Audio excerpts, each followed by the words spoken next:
Hey there. Welcome to the Everyday Marksman. I'm Matt Robertson. I'll be your host this evening, and I have a special guest.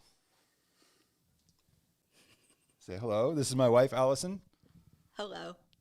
So she's going to be joining us this evening. So she is the other half of the Everyday Marksman team who handles out a lot of the behind-the-scenes work that you probably don't know or care that goes on. So welcome. How about you introduce yourself? Thanks. How formal am I supposed to be? As formal as you want. My name is Allison. I am the marksman wifey, and I'm a stay-at-home mom. I like to go to the gym and cook and do cool things. Shoot. Yes, that too. That is your rifle behind you on the wall. Yeah. I like to do rucking and physical things and play with my dog. And our kid. Yeah. All right. So thank you. Welcome. So the topic of the day is American martial arts. And while we trickled to let a couple more people get in here and join the stream, we're going to talk a lot about what is the American martial art in my point of view, what is the philosophy of the everyday marksman and why that matters. Because I think this is something I rarely talk about. I think a lot of times we get lost in the weeds of talking about gear and guns and all the fun shooty, pew stuff that sometimes the philosophy gets lost in the woods. I heard you laugh at me. Pew stuff. So with that, let's go ahead and put up the range card for the day. So here's what we're going to go through. We're talking about the American martial art. What does that mean? I'm going to talk a little about something called universal military training. If you've never heard of this, I think it's a really interesting topic, and it's kind of, I'm not going to say the inspiration for what I do because I was doing it before I was introduced to this concept, but it really reinforces the goal of what we're talking about. I'll talk a little about this kind of culture of competency that I believe in trying to produce for the world. And then we're going to get into the logo of the Everyday Marksman, which I have never actually talked about since it was designed. And then, of course, we're going to get to our Q&A for the evening. So once again, I do think this is probably going to go about, 40 minutes to an hour, depending on what kind of questions you come up with as the evening goes on. So sound good? Let's do it. All right, and I see Ilya's joined. Ilya, how are you? Hi. This is my wife. You've never met. So, all right, let's get into what the kind of topic is. So the first thing I'm going to share here is actually a bit of a poem that I've used before in one of my podcasts, and I was going to try and use it in a lot of places, but I think it says a lot. So what it says is, "Therefore, since the world has still much good, but much less good than ill, and while the sun and the moon endure, luck's a chance, but trouble's sure. I'll face it as a wise man would, and train for ill and not for good." This is A.E. Housman. And I have a really great sound clip of a guy on YouTube, Robert O'Bedlam, reading that. That's pretty awesome. But the reason I like this is it's an admission that while we all love the way the world is, things aren't always perfect, and we should prepare for things to go badly from time to time. And I think a lot of the root of the issues that we see in the world, in our country, is that people are no longer prepared for ill. They trust that they just want somebody else to do something and that help is always going to be there for them until it's not. What do you think about that? I would agree. That's something that I personally want to be able to do, is have my own back and take care of myself and not have to rely on someone else to take care of me. Except for you. That's right. Yeah. It's my job. So that gets us to the next kind of piece of this, is the martial arts piece. So I've got a couple things I'm going to bring up here. So starting with, make sure we get the right tab open because my computer is now officially all over the place. So there we go. Share a window. So the first thing I got here is, what is definition of a martial art? Because I think this gets confusing at times. I'm going to see if I can zoom in a bit on this.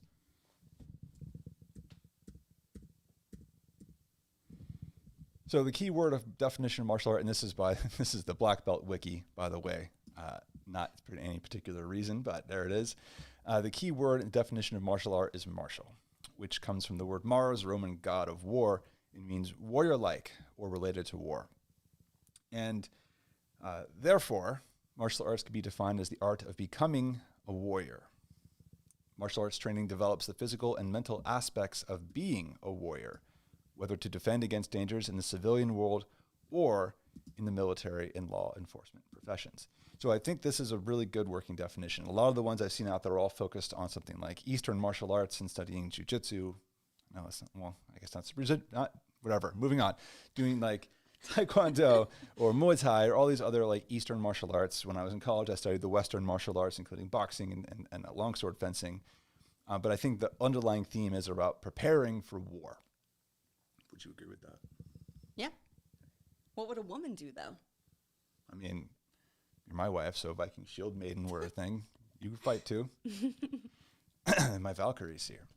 So, bring this back to the idea of the martial art. So to me, martial arts is about preparing your mind and your body for war. And in my line of thinking, I look at marksmanship and shooting guns as kind of the American martial art, because it is about developing a skill set of capability with weapons, with your mind, with your body, to be able to go out and execute warlike behaviors on when you need to. And it's kind of a challenging subject for a lot of people to think of, because they always think of martial arts in terms of, oh, it's for show, or it's just a little self-defense thing that I like to go do. That's not really what it's about. That's certainly a useful skill. I can't remember who it was. I'm going to throw, maybe this is Jordan Peterson, but I do believe, I've heard this said, that only dangerous men can be good men, because dangerous men have the capability to do violence and elect not to. And that's a very important mindset that I think gets forgotten in this era of violence never solves anything, which is also not true. Thoughts? Sorry, I got thrown off with the Jordan Peterson. Who's that? I know who Jordan Peterson is. Oh, I know you do. That's why I got thrown off. So what do you think? What do you think about the martial arts, though, is like the mind, the body, strength, capability? Yeah, I would agree.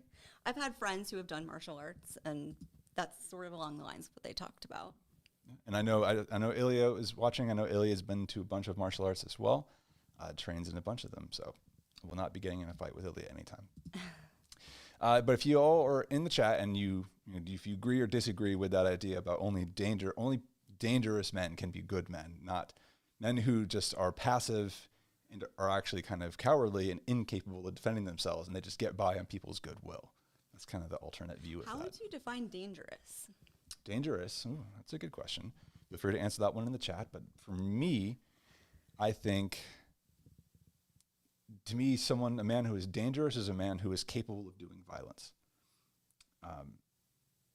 In a real sense, like not that you think he's he's an angry, violent person who's at any second is going to go crazy on you, but more so the kind of person who you believe that he has that capability and he's electing not to. He is a good moral person who would not do that unprovoked. Okay. But you believe that they could. So you would respect that person more. Yeah, I think that's a good way to think of it. Like, you would respect them more because you believe that they could do something. In the military world, we used to call this deterrence. Deterrence is a combination of capability and will to do the thing that you are threatening that you would do. Mm-hmm. And your opponent has to believe that you would do that. So this is a timely example, but if you take someone who is walking around open carrying an AR-15, but they look like they probably wouldn't be able to make it 10 feet on a firearm maneuver before they drop dead of a heart attack, that's not working very well in the deterrence aspect, because yeah, they've got the capability, maybe, but they're probably not going to have the fortitude to keep it up. Mm-hmm. So that gets me to another topic here. Now, this idea of teaching civilians martial arts in a real warfighting sense, not in the showy, getting in the competition sense, has a lot of history. I've got, going back to the Revolution here. So I have an excerpt. Now, credit to, I believe it was John Simpson who sent this to me years ago. John Simpson, by the way, is a longtime sniper instructor, former Special Forces. I've interviewed him before. He's always willing to email me back and be like, hey, Matt, you got this wrong about something. But he sent this to me a while ago when I was talking about universal military training. And what I thought was interesting about this is it talks about, and this is from the Arms and the Man magazine, 1919. This issue is August 9th. But right here in the opening paragraph, it talks about universal military training in early colonial America. Now, the summary on this one is that there's a perception that the American Revolution was spun off and like the Lexington Concord happened just out of whim. It was all these colonists springing up on their own and doing something, at random, and it magically worked out. When in the reality, that's not how what life in the colonies was in 1600s, 1700s. Looking back at here, is that they did not spring to arms overnight when they fought colonial wars. Some soapbox orators maintained as an argument for non-military training for present youth in the country. That's a good idea. So going down here, the early Virginia statutes showed that all males in the colony from ages 16 to 60 years of age were under compulsory military training and were held liable at all times for service in the fort or field. 60, wow. So 16 years to 60 years, or 16 to 60, all males were expected to train and be capable in making war according to, militia styles. Now this article keeps going on here. If you're in the Discord server, I'll go ahead and drop this document here. But the root still stands, is that even as far back as the 1600s, every American citizen who was capable of fighting, typically the men, were expected to train in military tactics. If you go now to after the post-Civil War era, I do believe most people are familiar with the fact that that's how the NRA got started. So the NRA, let me get my document here. So the NRA started after the Civil War in 1871 when Colonel William C. Church and General George Wingate realized that marksmanship amongst the average citizen was terrible, that there needed to be a way to have a brigade of citizens who could join the military and learn how to fight immediately. So the NRA was formed to help provide this through structured games, i.e. competition and training. And you'll see this throughout the Boy Scouts and the early scouting efforts. Into World War I, we learned the same lesson again, where it is we go to war. In the first wave, the soldiers, warfare does what it does. Then there's this huge gap in who you can recruit and train, and you're barely training anybody to fight. And then their survivability goes down dramatically. And as a mom, would you say that's a good thing? No. No, absolutely not. So then, again, we'd see it in World War II. So I have another thing here. This is from the SHFG, which is the Society for the History of the Federal Government, and talks about universal military training once again. So going post-World War II now, you'll see a lot of references to Roosevelt and Truman. They were all, and Marshall, especially. We have big testimony in Congress. So all for this idea of everybody would be trained in military tactics. Everybody would learn marksmanship. Everybody would learn how physical fitness and basic military skills as a way of just being young. You could start doing this at 16, 17 years old. You may never get called to service, but if you did, your survivability was going to increase because you at least already knew the basics. So if they would implement something like that now, would it be in school? Like how would current day citizens at a younger age be trained and set up for that, do you think? So there's a comment here, David G. Yeah, that riflery in high school, I think that's one example. And some high schools, I think a lot of people are really surprised to find out that, especially in like some larger cities like New York, that there's a lot of high schools that still have shooting ranges in their basements that aren't used because this used to be taught. Mm-hmm. But that's, to me, how it would look. It would look like going into school or in some kind of club that they were teaching riflery. You were teaching, PE programs in schools didn't necessarily start as just let the kids go stretch out and go play soccer outside. It started off pretty serious about training people just like you would see in boot camp. Mm-hmm. or military training to prepare their minds and their bodies to build discipline. Further down in the document here, there is testimony amongst the president. Here we go. That Roosevelt was here. Here we go. In particular, the president emphasized the ways that universal military training would efficiently and economically pass along key skills and values, citing the costs of military training versus those of maintaining a large regular military. And he noted that universal military training would save the nation money in the long term. Simply put, the smaller the regular army, the fewer funds were required. Taking that argument one step further, Truman explained how the program could elevate financial footing of many Americans by providing them with unique set of marketable skills. Again, trades. So there's a lot of really good arguments in here about teaching people military skills has value for their lives in general. I would agree with that. Yeah, and like, so extending this metaphor a little bit further, going back to the whole idea of martial arts, what we're talking about is not just the military skill of shooting, but also things like physical fitness, like survival skills. All these things help build a mental strength, if you will, to resist and overcome. Is that right? Mm-hmm. And I think that's what's lacking a lot today, is because nobody really struggles anymore, even of their own volition, to go out and make things difficult for themselves. Then they never really develop that ability to overcome, which is why you see so many people just kind of crumble in the face of when something doesn't go right. Not to bag on the millennial generation, of which we are, but that's where you first start seeing participation trophies. Like, everybody wins, nobody loses, and so it's all just fun. And that's not really how it's supposed to be, in my opinion. Any thoughts? No? All right. So continuing then, I have another document here, and this goes to as recent as 2002. Now, this is a bill. So actually, backstory here is that by the 1950s, when Eisenhower becomes president, this idea of universal military training again resurfaced, but Eisenhower decided to back off on it in favor of the new look, which was basically passing the military much more towards nuclear deterrence and air power.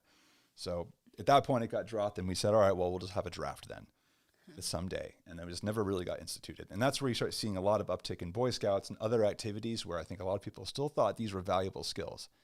Boy Scouts, by the way, back then, not the Boy Scouts today. Back then, it was organized on military skills. What did you do in Boy Scouts? So by the time I got in, we didn't do a lot of this stuff. And there was the camping and the hiking and like, all right, here's basic survival skills, but we never actually did.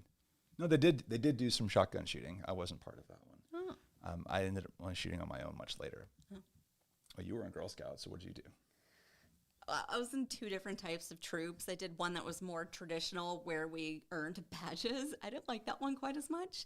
But then I did more of an adventure kind of troop where it was more trips. I think that was a lot more useful, where we went backpacking, where everything we needed was just on our back, and we'd hike up a mountain and sleep out there. I think that was a good skill that I learned. Yeah. Actually did shoot rifle as well. Oh, your troop was better than mine. Yeah, then.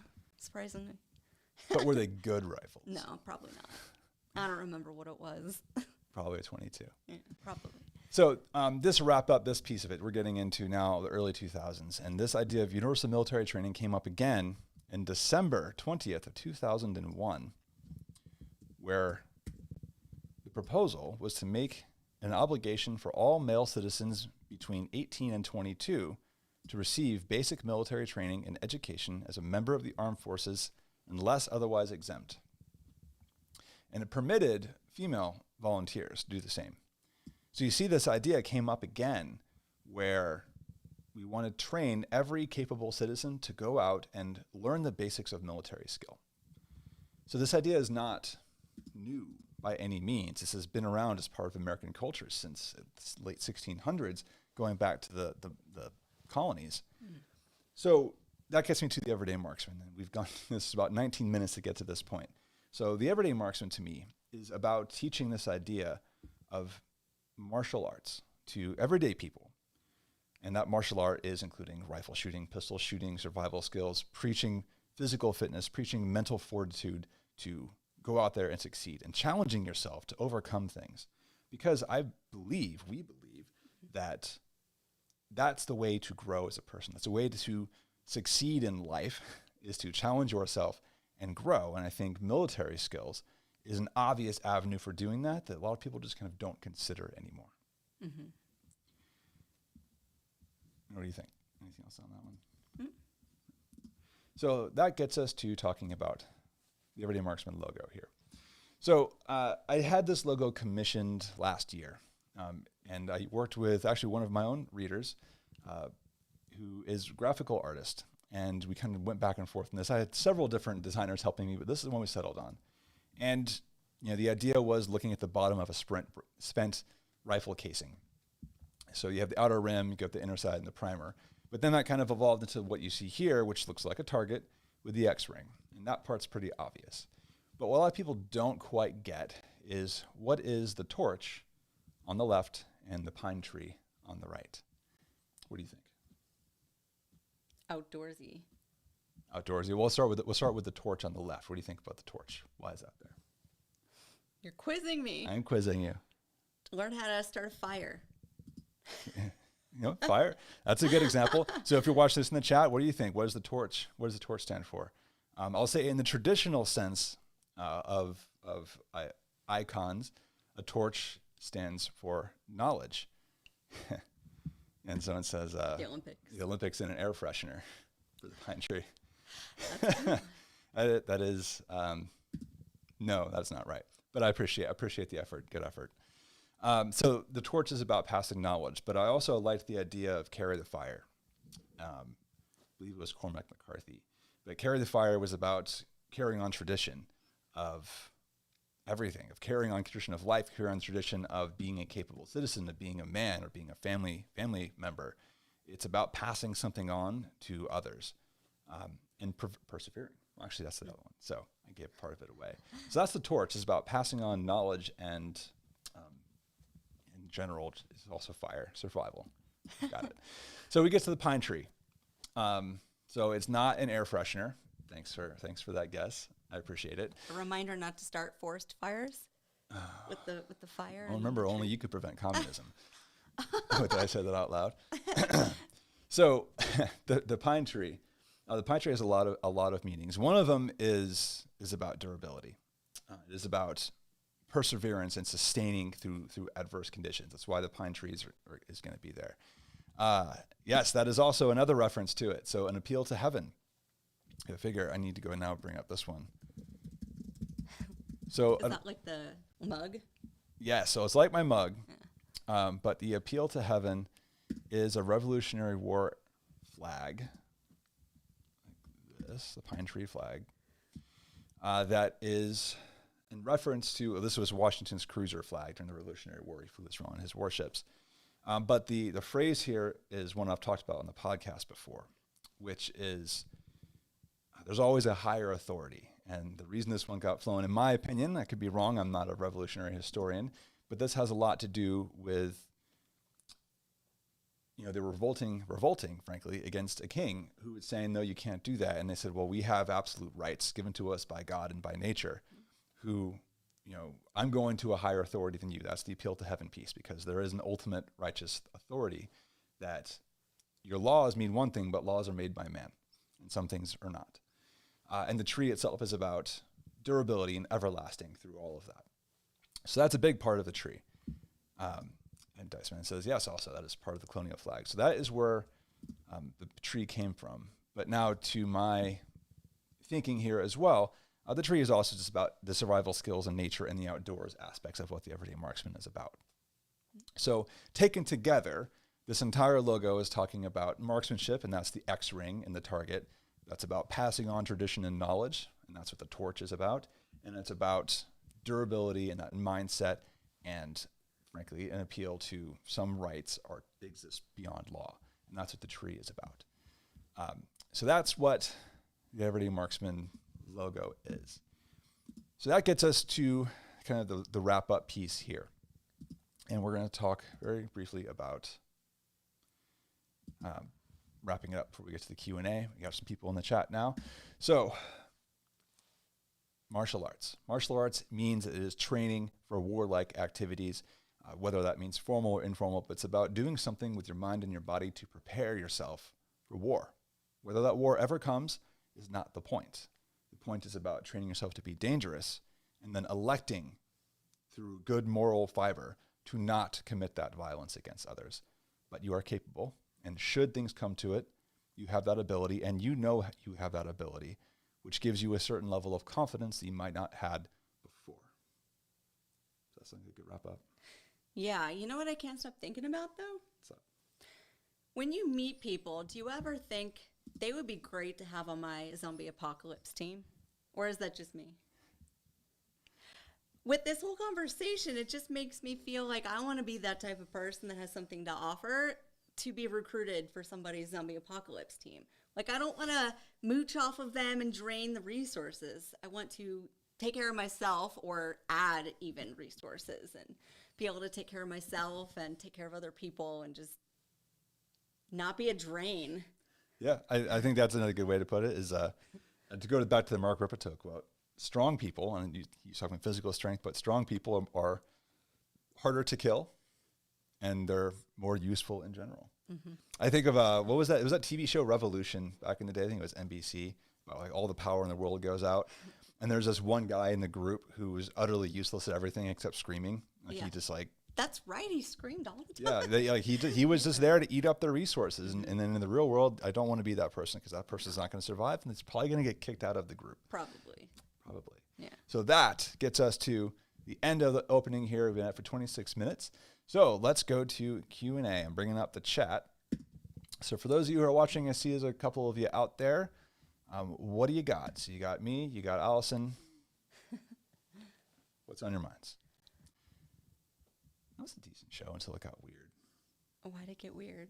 Just because like the whole like intelligent fireflies possessing people. Anyway, that was a weird show. I thought you meant this current show that we're recording. No, I mean, this is always weird. So, yeah, no questions yet. Cool. Well, I can talk about some other ideas that are coming. So while I am here on the topic, some of the upcoming streams. So we're going to be out next week. It is, of course, Thanksgiving, so there's not going to be anything going on next week. I'm working to schedule Brent 0331 to talk about some personal equipment questions, as well as Ray Hong to talk about extreme long range shooting. So those would be pretty good conversations. Throw up here. So I'm going to throw and ask me anything on here within reason. They can ask. You might just not answer. Oh, so there we go. there we got one. What does Allison think of the sweater? Is the sweater in quotes? The sweater. Yeah. You know the one. I've heard about the sweater. It's comfortable. Comfortable.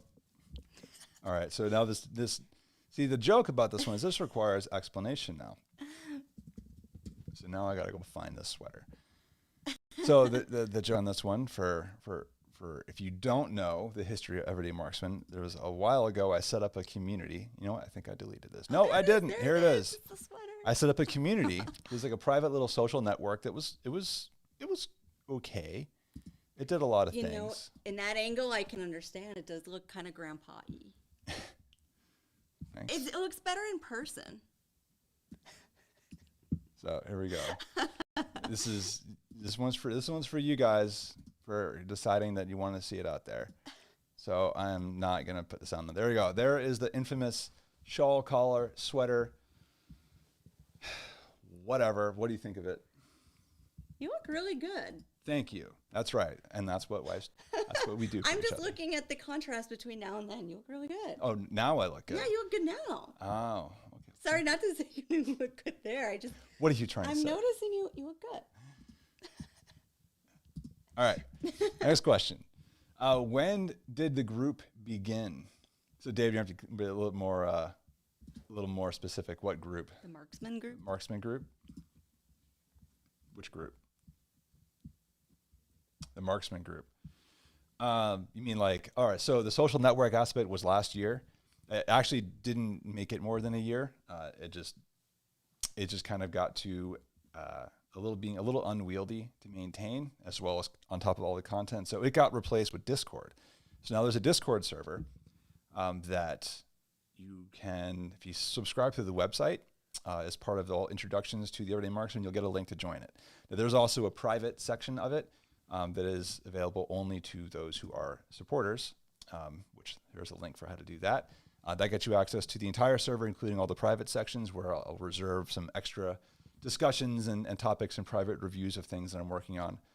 because some of the stuff I get to review, I don't ask for free things, but because I do write for magazines sometimes and they send me stuff to review. So I'm not going to publish articles about something that somebody else is paying me to do for them. But I will share some thoughts and things that come up there, as well as kind of, hey, what's going on through the rest of the website, and get into topics I don't typically talk about with everybody else. So that's what the private group is about. And Dice Man says, what has been seen cannot be unseen. Thank you. You're welcome. My eyes. It makes me think of that quote. So, what else? Any other questions? For anybody who's trying to get their wife or girlfriend involved, I'm going to be reviewing some women's tactical leggings in the future. Yes. Yeah. Mm-hmm. So I'll ask that question. I mean, this came up on a podcast one time, but what do you think it's like being the wife of the marksman? I think it's cool. That's right. Yeah. Because I know you're a BAMF and you're always going to have my back, and I learn a lot of neat things from you. Yeah. Like what? What's the coolest thing you've learned from me? Oh, gosh. The coolest thing. Yeah, caught. Oh, no, I can't think of anything. I mean, you taught me how to shoot. There is that. That was pretty cool. There is that. You created all my workouts for me. I did do that. And I've been getting a lot of gains in the gym. Gains. So there you go. So that was that whole progression for you from shooting. I mean, I feel like you went through a really interesting progression from your first time to like where you got into like long range. What was going through your mind like the first time you shot an AR? Well, I mean, it took me like 20 minutes to pull the trigger because I was so freaked out. It was going to kick really hard. Do you remember I kept saying like, oh gosh, it's good. Like, I can't do it. And then I shot it and I said, that was so awesome. I want one. And you were like, yes. Yep.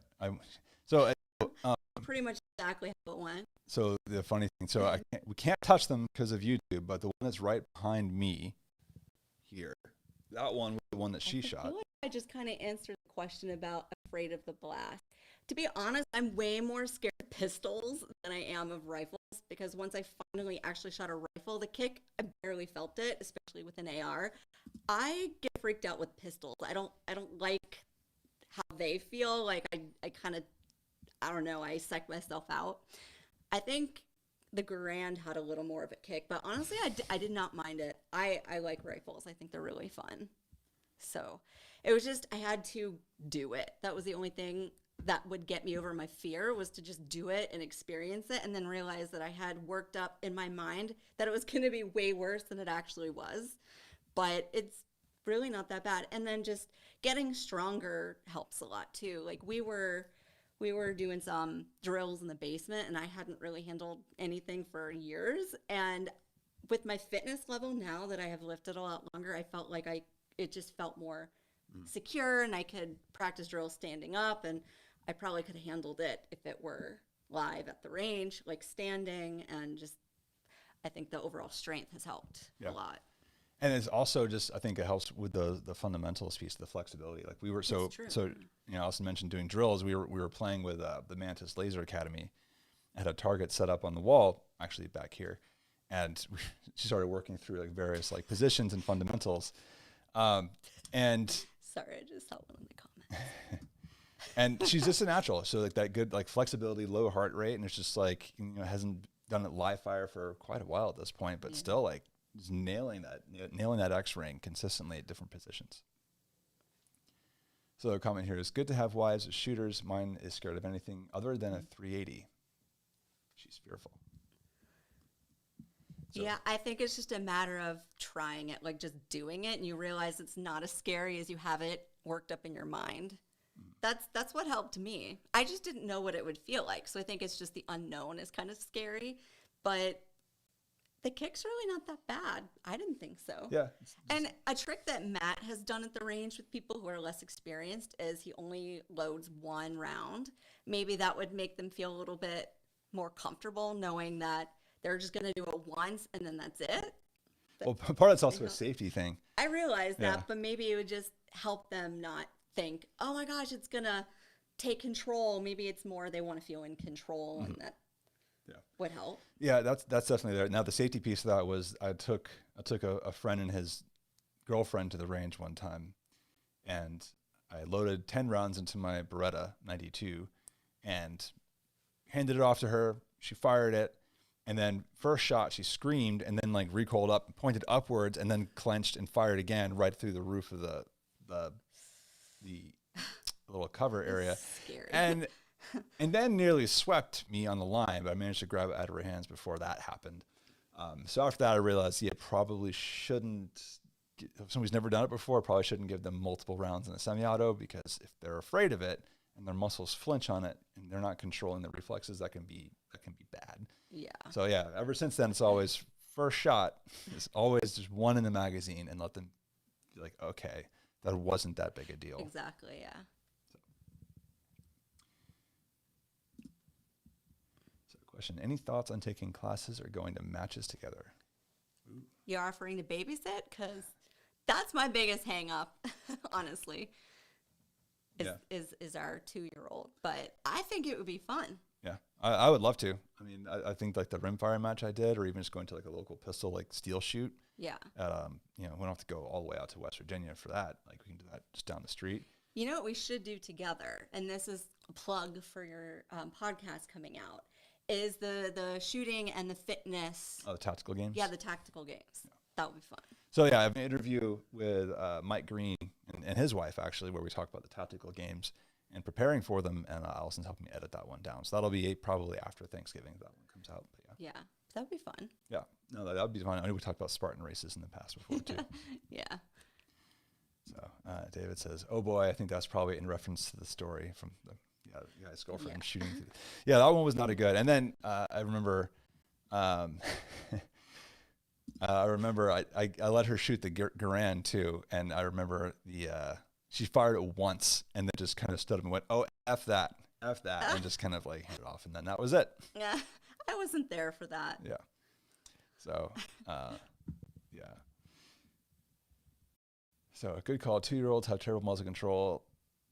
I wouldn't know, because he's never let him come close. Oh no, he would never go to the range. Never. Yeah. No. I'm worried about wandering toddlers at the range. So the cynic in me is saying that I think there's a lot of people who behave like toddlers at ranges anyway, regardless of having an actual toddler at the range. I mean, there's people who behave like toddlers no matter what, range or no range. Karens. All right. It's hard to find ranges for tactical shooting. Yes, this is true. It's one miss about Montana. When we lived out there, we had access to a fantastic shooting facility that actually had dedicated, like, here's a tactical range you can go do this on. I know my local range here, like the one closest to me, is Silver Eagle Group in Northern Virginia.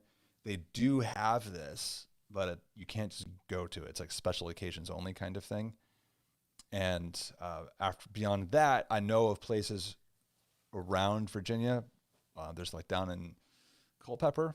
There's like a big rock quarry that I know a lot of schools will use for teaching this kind of stuff. And then beyond that, you go out to, I mean, it's only about an hour and a half away, but Peacemaker National Training Center, where I did my rimfire match, they have several tactical ranges. That's where you go do action shooting and stuff, and you can run around and do all kinds of things. So that's good. Do you shoot on someone's property? No. Fortunately, where we live, that's just nobody has that kind of land nearby, so that's hard to find.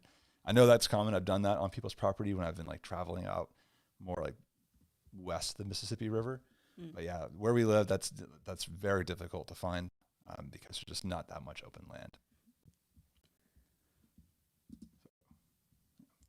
What else? I think we kind of left off. We were talking about like your long range experience, like that transition from the first time you shot the AR to like building what is now called the MCC that's behind you over there, or the rifle. The rifle. But then you started taking that out to 200, 300, 400 yards of the red dot. So how did that go for you?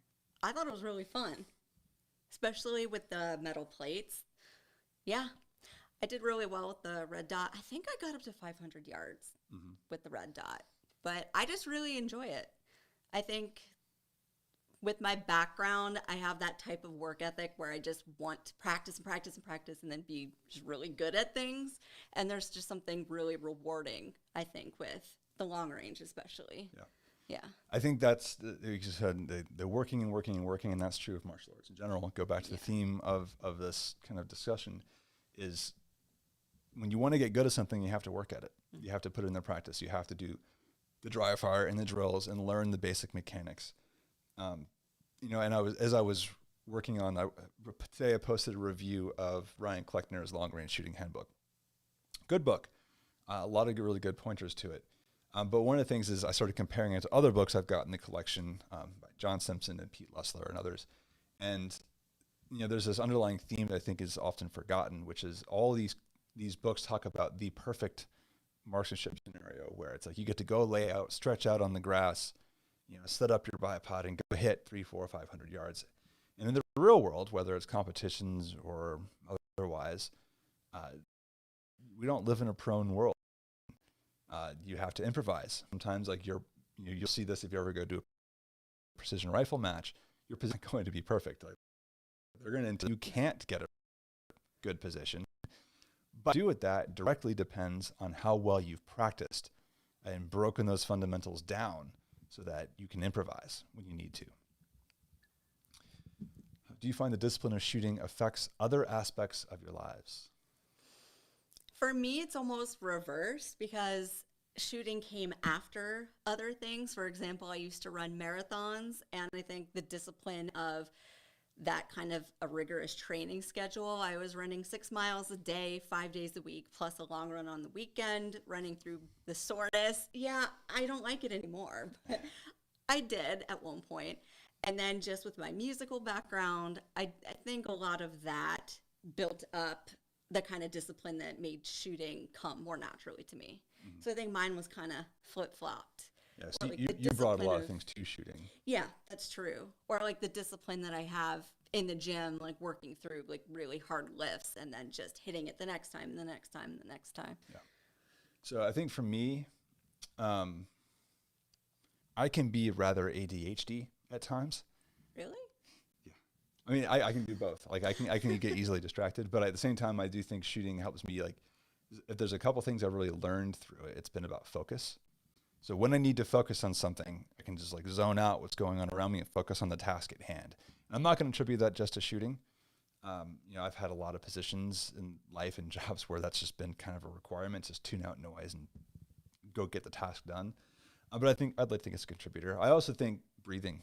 Honestly, it sounds weird, but you know, working into that breathing execution cycle, the Rifleman's Seed event, I find myself doing that when I get stressed.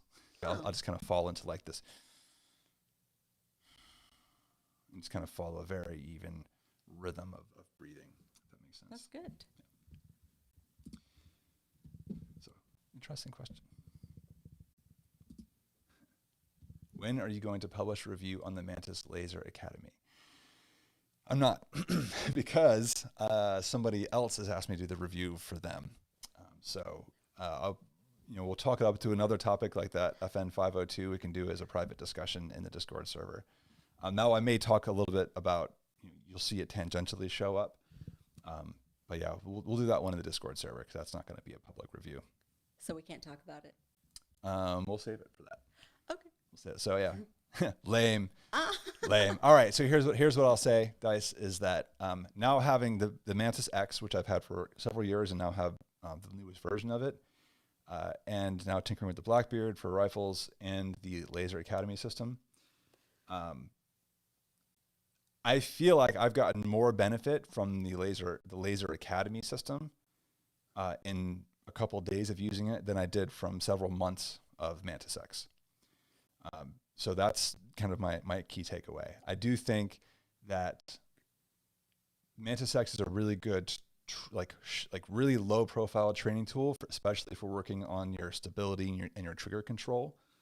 Obviously I can't show what it looks like because I can't touch a firearm on YouTube, but you're holding it and it'll show you like here's what your sights did, here's what your hand did, here's as you're pulling the trigger. But what it's not giving you is any real feedback about where the impact was. And that's where Laser Academy does a better job. And I like that Laser Academy has a whole lot of pre-programmed drills and example targets to work through. So it has like the dot torture drill. something you can do with dry fire and a laser. It has multiple targets where you can do, two like one here, one there.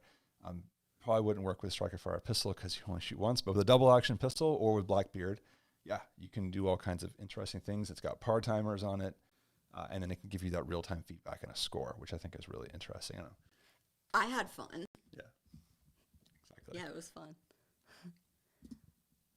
So there you go. There's your review. We'll talk more in Discord about it. Physical fitness and shooting go hand in hand. I absolutely agree. I think it's an unfortunate thing that a lot of people just leave out of it because they want to go buy more stuff. And buying more stuff is easier than getting good at handling what you already own, and also being more capable yourself as a strong human being. That's one of the things that, again, there's not any out here on the East Coast, but I would love to do some of those like Sniper Unknown challenges and things out west where it's like, here's your rifle and you've got a ruck and you're going to carry everything with you over the next 20 miles or however long they are.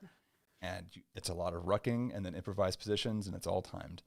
I think Sunshine Shooter, the program Millennial, he did a write-up on like Desert Brutality, another interesting version of that. I think I actually published a article for someone on the site recently about doing like a tactical biathlon, and I think, I'm not saying who, but somebody in the Discord server did just sign up for another competition similar, and we're talking a tactical game. So I think I really like to see how these new style of matches are popping up that include physical fitness components with shooting. I think that's a really new and interesting challenge that gets left out of the traditional like 3-position high power style. Yeah. Even PRS, like at least from what I've seen, doesn't have a whole lot of physical fitness stuff to it. It's like maybe a little bit of movement, but it's all like relatively contained because most of your time is just getting set up for a shot and then going after it. So I think we got time for maybe one more if it comes in.